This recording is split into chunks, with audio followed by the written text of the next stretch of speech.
ಓಂ ಶ್ರೀ ಗುರು ಬಸವಲಿಂಗಾಯ ನಮಃ. ಸರ್ವರಿಗೂ ಶರಣು ಶರಣಾರ್ಥಿ.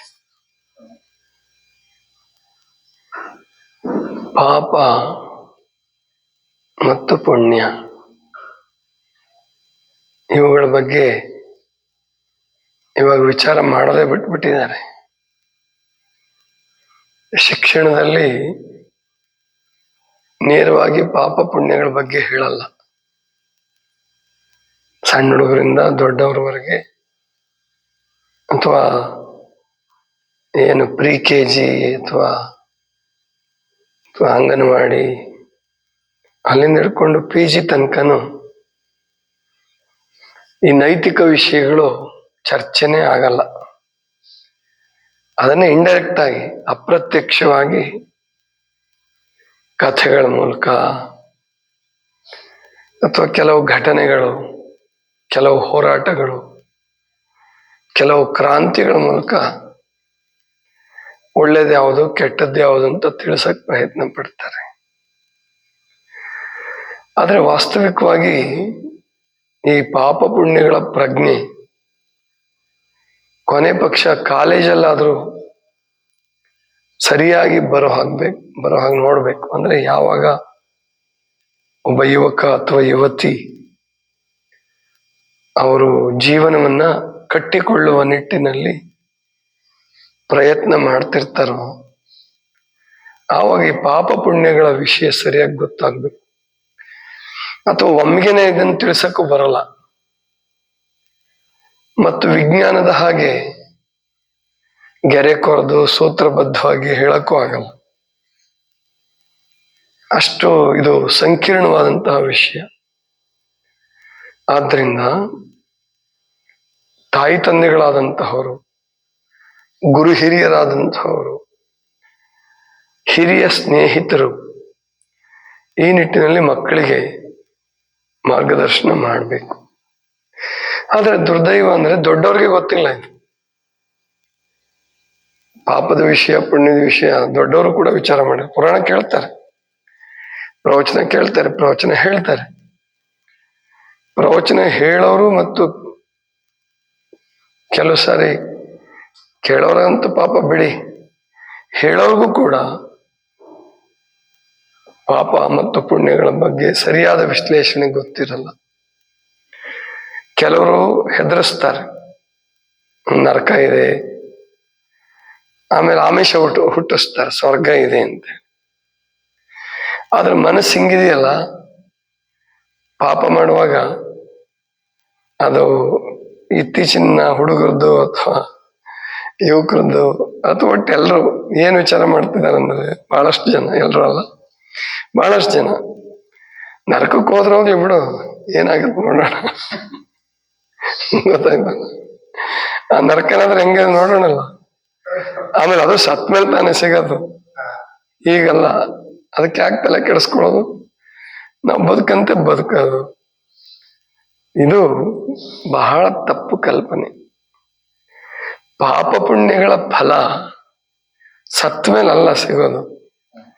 ಸತ್ತ ಮೇಲೆ ಅದು ಇನ್ನು ಮೋಕ್ಷ ಪಡೆದಿರಲ್ಲ ಬಹಳ ಜನ. ಅದು ಯಾವ ಜನ್ಮಕ್ಕೆ ಕಳಿಸ್ಬೇಕು, ಎಲ್ಲಿ ಹುಟ್ಟಬೇಕು ಅನ್ನೋದ್ರ ಅದು ನಮ್ಮ ಕೈಯಲ್ಲಿಲ್ಲ. ಅದು ಪರಮಾತ್ಮನ ಕೈಯಲ್ಲಿರೋದು ನಿಯಮಗಳು, ಪರಮಾತ್ಮನ ನಿಯಮಗಳು. ಆ ವಿಜ್ಞಾನಕ್ಕೂ ಸಹಿತ ಸಿಕ್ಕಿಲ್ಲ. ತತ್ವಜ್ಞಾನಿಗಳು, ದಾರ್ಶನಿಕರು, ಆಮೇಲಿಂದ ವೇದ ಉಪನಿಷತ್ತು ವಚನಕಾರರು ಎಲ್ಲರೂ ಹೇಳ್ತಾರೆ. ಆದ್ರೆ ಎಲ್ರದ್ದು ಒಂದೇ ಅಭಿಪ್ರಾಯ ಇಲ್ಲ ಈ ವಿಷಯದಲ್ಲಿ. ಹಾಗಾಗಿ ಸತ್ತ ಮೇಲಿಂದ ಬಿಟ್ಬಿಡೋಣ. ಇದ್ದಾಗಲೂ ಕೂಡ ಈ ಪಾಪ ಪುಣ್ಯಗಳ ಪರಿಣಾಮ ಉಂಟಾಗೇ ಆಗತ್ತೆ. ಸರ್ವಜ್ಞ ಬಹಳ ಚೆನ್ನಾಗಿ ಹೇಳ್ತಾನೆ. ಪ್ರಾಯಶಃ ಇಷ್ಟು ಚೆನ್ನಾಗಿ ಹೇಳೋದು ಬಹಳ ಕಷ್ಟ. ಕಬೀರ್ ಹೇಳ್ತಾರೆ, ಪಾಪ ಪಾಪವೆನ್ನುವರು ಅಥವಾ ಕರ್ಮ ಕರ್ಮವೆನ್ನುವರು, ಯಾವುದು ಆ ಕರ್ಮ, ಯಾವುದು ಮನವನ್ನು ಬಂಧಿಪ್ಪುದೋ ಅದುವೇ ದುಷ್ಕರ್ಮ. ಕಬೀರ, ಅದುವೇ ದುಷ್ಕರ್ಮ. ಕರ್ಮ ಅಂದ್ರೆ ಅಲ್ಲಿ ಪಾಪ ಅನ್ನೋ ಅರ್ಥದಲ್ಲೇ ತಗೊಂಡಿದ್ದಾರೆ. ಅನುವಾದ ಮಾಡುವಾಗ ಅದೇ ತರ ಮಾಡಿದ್ದಾರೆ. ಕರ್ಮ ಕರ್ಮವೆಂದೆಂಬುವರು, ಯಾವುದು ಆ ಕರ್ಮ, ಯಾವುದು ಮನವನ್ನು ಬಂಧಿಪ್ಪುದು, ಯಾವುದು ಮನಸ್ಸಿಗೆ ಹಿಂಸೆ ಕೊಡುತ್ತೆ, ಮನಸ್ಸನ್ನು ಬಂಧಿಸ್ತದೆ, ಅದೇ ದುಷ್ಕರ್ಮ ಅಂತಾನು ಹೇಳ್ಬಿಡ್ತಾರೆ. ಆಕ್ಚುಲಿ ಅಲ್ಲಿ ದೋಷ ಉಂಟಾಗಿದೆ, ಅನುವಾದದಲ್ಲಿ ದೋಷ ಆಗಿದೆಯೋ ಕಬೀರಲ್ಲಿ ದೋಷ ಆಗಿದೆಯೋ ಗೊತ್ತಿಲ್ಲ, ಯಾಕಂದ್ರೆ ಮೂಲ ಪದ್ಯ ನಾನು ನೋಡಿಲ್ಲ. ಮೊದಲಿಗೆ ಕರ್ಮ ಅಂತ ಹೇಳಿ ಆಮೇಲೆ ದುಷ್ಕರ್ಮ ಅಂತ ಕೂಡ ಹೇಳ್ತಾರೆ.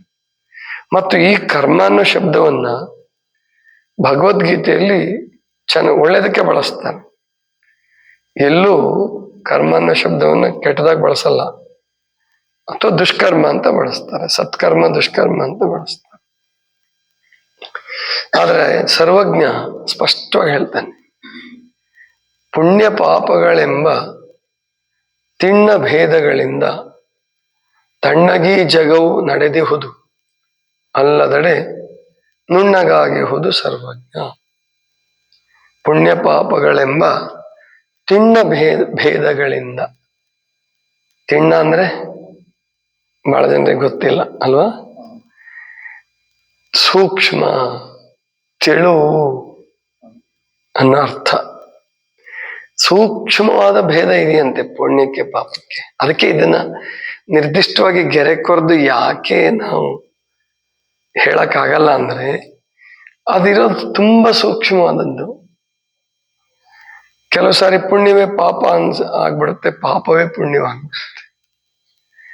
ಮತ್ತೆ ಅದನ್ನು ನಿರ್ಣಯ ಕೊಡ್ತಕ್ಕಂಥ ಕರ್ಮಾಧ್ಯಕ್ಷ ಯಾರ ಕಣ್ಣಿಗೂ ಕಾಣಿಸಲ್ಲ. ಆಮೇಲೆ ಪ್ರಾಯಶಃ ಕೆಲವು ಸಾರಿ ತಕ್ಷಣನೇ ಫಲ ಬಂದ್ಬಿಡುತ್ತೆ. ಕೆಲವರಿಗೆ ಕೆಟ್ಟದ್ದು ಮಾಡಿದ ತಕ್ಷಣ ಬಂದ್ಬಿಡುತ್ತೆ, ಒಳ್ಳೇದು ಮಾಡಿದ ತಕ್ಷಣ ಬಂದ್ಬಿಡುತ್ತೆ. ಕೆಲವ್ರಿಗೆ ಕೆಟ್ಟವ್ರಿಗೆ ಏನು ಆಗದೇ ಇಲ್ಲ, ಗೊತ್ತಾಯ್ತಲ್ಲ. ದಾವೂದ್ ಇಬ್ರಾಹಿಂ ಇದ್ದಾನೆ, ಗೊತ್ತಾಯ್ತಲ್ಲ, ಪಾಕಿಸ್ತಾನದಲ್ಲಿ ಇದ್ದಾನೆ, ಅವನು ಇನ್ನು ಬದುಕಿದಾನೆ ಅಂತ ಹೇಳ್ತಾರೆ, ಬದುಕಿದಾನೆ ಇಲ್ಲೋ ಗೊತ್ತಿಲ್ಲ. ಬೇಕಾದಷ್ಟು ಕೊಲೆಗಳು ಮಾಡಿದಾನೆ, ಎಲ್ಲ ಆಗಿದೆ. ಮುಂಬೈದಲ್ಲೇ ಇದ್ದವನು, ಈಗ ತಪ್ಪಿಸ್ಕೊಂಡು ಪಾಕಿಸ್ತಾನಕ್ಕೆ ಹೋಗಿದ್ದಾನೆ. ಅವನಿಗೂ ಶುಗರ್ ಬಂದಿದೆ, ಗ್ಯಾಂಗ್ರೀನ್ ಆಗಿರ್ಬೋದು, ಏನಾಗಿದೆ ಗೊತ್ತಿಲ್ಲ. ಎಷ್ಟು ಜನ ಸ್ವಾಮಿಗಳಿಗೂ ಶುಗರ್ ಬಂದಿದೆ, ಗೊತ್ತಾಯ್ತಲ್ಲ.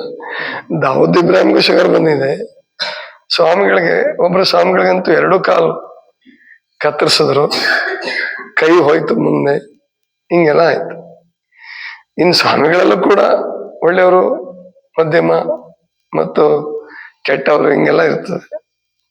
ಮತ್ತು ಅದರಲ್ಲಿ ಒಳ್ಳೆಯವ್ರಿಗೂ ಶುಗರ್ ಬಂದಿದೆ, ಎಲ್ಲರಿಗೂ, ಆಲಸ್ಯಗಳಿಗೂ ಶುಗರ್ ಬಂದಿದೆ, ಬೇಗ ಎದ್ದೇಳೋರ್ಗೂ ಶುಗರ್ ಬಂದಿದೆ. ಹಾಗಾದ್ರೆ ಏನಿದು? ಅದರ ಅರ್ಥ ಒಳ್ಳೆಯವರಿಗೆ ಶುಗರ್ ಬರೋಲ್ಲ, ಕೆಟ್ಟವ್ರಿಗೆ ಬರುತ್ತೆ ಅಂತ ಹಂಗಿಲ್ಲ, ಅಥವಾ ಕೆಟ್ಟವ್ರಿಗೆ ಬರಲ್ಲ ಒಳ್ಳೆಯವ್ರಿಗೆ ಬರುತ್ತೆ ಅಂತ ಹಂಗೂ ಇಲ್ಲ. ಯಾರಿಗೆ ಬರುತ್ತೆ ಯಾರಿಗೆ ಬರಲ್ಲ ಕಾಯಿಲೆಗಳು, ಮತ್ತು ಏನು ಮುಂದಿನ ಜನ್ಮ. ಅದಕ್ಕೆ ಬಸವಣ್ಣವ್ರಂತೂ ಇಷ್ಟು ಅದ್ಭುತವಾಗಿ ಹೇಳ್ತಾರೆ, ಪುಣ್ಯ ಪಾಪವೆಂಬುದು ತಮ್ಮಿಷ್ಟ ಕಂಡಿರಿ. ಪುಣ್ಯ ಪಾಪವೆಂಬುವು ತಮ್ಮಿಷ್ಟ ಕಂಡಿರಿ. ನಮಗೆ ಬಿಟ್ಬಿಡ್ತಾರ ಅವರು. ಹಲವ ಪ್ರಭುಗಳು ಬಹಳ ಚೆನ್ನಾಗಿ ಹೇಳ್ತಾರೆ, ಪುಣ್ಯ ಪಾಪ 2 ಇರಲೇಬೇಕು ಅಂತಾರೆ. ಅದರಿಂದನೇ ಒಡಲಾಗಿರೋದು, ದೇಹ ಆಗಿರೋದೇ ಪುಣ್ಯ ಪಾಪಗಳಿಂದ. ಬಸವಣ್ಣವರು ಅದನ್ನು ಪರಮಾತ್ಮನಿಗೆ ಬಿಟ್ಬಿಟ್ಟು, ಪುಣ್ಯ ಪಾಪವೆಂಬುದು ತಮ್ಮಿಷ್ಟ ಕಂಡಿರೆ, ಅಯ್ಯ ಎಂದೆಡೆ ಸ್ವರ್ಗ, ಎಲವೋ ಎಂದೆಡೆ ನರಕ. ದೇವ ಭಕ್ತ ಜಯ ಜಿಯ ಎಂಬ ನುಡಿಯ ನಡುವೆ, ಅಥವಾ ಎಂಬ ನುಡಿಯಲ್ಲಿ ಕೈಲಾಸ ವೈದುವುದೇ ಅಂದ್ಬಿಟ್ಟಿದ್ದಾರೆ. ಕೆಲವು ವಚನಗಳಲ್ಲೂ ಹಂಗೆ ಪ್ರಿಂಟ್ ಆಗಿದೆ. ಕೈಲಾಸ ವೈದುವುದೇ ಅಲ್ಲ, ಅದು ಕೈಲಾಸ ವೈದದೆ ಅಂದ್ರೆ ಅಯ್ಯ ಅಂದ್ರೆ ಪ್ರೀತಿಯಿಂದ ಮಾತಾಡ್ಕೊಂತಿದ್ರೆ, ಒಳ್ಳೊಳ್ಳೆ ಕೆಲಸ ಮಾಡ್ಕೊಂತಿದ್ರೆ ಕೈಲಾಸ ಬರೋವೇನಪ್ಪ, ಕೈಲಾಸಕ್ಕೆ ಸಿಗುತ್ತಲ್ಲ. ದೇವ ಭಕ್ತ ಜಯ ಜಿಯ ಅಂದ್ರೇನು? ಎಲ್ರಿಗೂ ದೇವರು, ಭಕ್ತರು, ಜಯ ಅಂದ್ರೆ ನಿನಗೆ ಜಯವಾಗ್ಲಪ್ಪ, ನಿನಗೆ ಒಳ್ಳೇದಾಗ್ಲಿ. ಜಿಯ ಅಂದ್ರೆ ಪ್ರಭುವೇ, ಒಡೆಯ, ಗುರುವೇ ಅಂತ ಮಾತಾಡ್ತಿದ್ರೆ, ಎಲ್ರೂ ಪ್ರೀತಿಯಿಂದ ಇದ್ರೆ ಕೈಲಾಸ ಸಿಕ್ಕಲ್ವೇನಪ್ಪ? ಸಿಕ್ಕೇ ಸಿಗತ್ತೆ. ಇಷ್ಟು ಸೂಕ್ಷ್ಮ ಇದೆ. ಆದ್ರಿಂದ ನೀನು ಇಷ್ಟು ಸಣ್ಣದಕ್ಕೂ ಪುಣ್ಯ ಬರ್ತದೆ, ಇಷ್ಟು ಸಣ್ಣದಕ್ಕೂ ಪಾಪ ಬರ್ತದೆ ಅಂತ ಬಸವಣ್ಣವ್ರು ಹೇಳೋದ್ರಲ್ಲಿ ಅರ್ಥ. ಪಾಪ ಪುಣ್ಯ ಮಾಡಬೇಡಿ, ಅದು ಇಲ್ವೇ ಇಲ್ಲ, ನರಕನೂ ಇಲ್ಲ, ಸ್ವರ್ಗನೂ ಇಲ್ಲ ಅಂತ ಬಸವಣ್ಣವ್ರು ಹೇಳ್ತಾ ಇಲ್ಲ. ನಾಸ್ತಿಕರಲ್ಲ ಬಸವಣ್ಣವರು, ಉಡಾಫೆ ಜೀವನನೂ ಅಲ್ಲ ಬಸವಣ್ಣವ್ರದ್ದು.